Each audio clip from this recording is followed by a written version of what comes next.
तर नाशिकमध्ये मराठी अभिनेता अभिजित खांडकेकर यांनी आपल्या लाडक्या बाप्पाला निरोप दिलाय।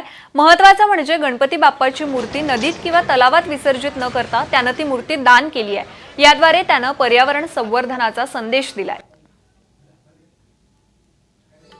आणि या संदर्भात त्याच्याशी बातचीत केली आहे आमचे प्रतिनिधी अभिजित सोनावणे यांनी। अभिजित आपल्या सोबत आहे। अभिजित, काय सांगशील? खरं तर कोरोनाचं सावट आहे, सलग दुसऱ्या वर्षी साधेपणाने आपल्याला खरं तर विसर्जन करावं लागतंय, काय सांगशील? मला असं वाटतं आत्ता तो साधेपणा आणि संयम पाळला तर आपल्याला पुढचे उत्सव आणि पुढचे सण आपल्या जवळच्या लोकांबरोबर चांगल्या पद्धतीनं साजरा करता येतील। यंदा आपल्या सगळ्यांवरच कोरोनाचं हे सावट आहेच आहे आणि आपल्याला कल्पना आहे की हे काही इतक्यात टळेल असं दिसत नाहीये धोका तरी। त्यामुळे यंदा बाप्पाकडे जेवढी आपण प्रार्थना करतोय त्याचबरोबरीने हे भान जपणं पण फार गरजेचं आहे। आपलेच जलाशय, आपल्याच नद्या आपणच एक देवत्वाच्या भावनेनं काहीतरी विसर्जन करायला जातो, पण त्याने किती मोठी हानी होते याची कल्पना असूनही इम्प्लिमेंटेशन होत नव्हतं।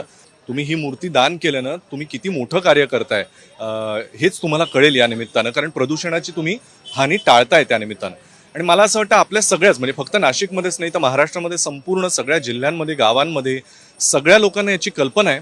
फक्त एक कुणीतरी अशी कृती करणं आवश्यक आहे, जी मी गेल्या काही वर्षांपासून या विद्यार्थी कृती समिती बरोबर करतोय आणि माझं इतरांनाही तेच आवाहन आहे। मूर्ती दान करून त्यांचं प्रदूषण देखील रोखलं जाऊ शकतं आणि देव द्या देवपण घ्या या माध्यमातून ही एक अनोखी चळवळ नाशिकमध्ये सध्या आपल्याला पाहायला मिळते आणि नाशिककरांचा देखील त्याला उत्तम असा प्रतिसाद मिळताना पाहायला मिळतो आहे। कॅमेरामन विकी कदमसह अभिजित सोनवणे, साम टीव्ही, नाशिक।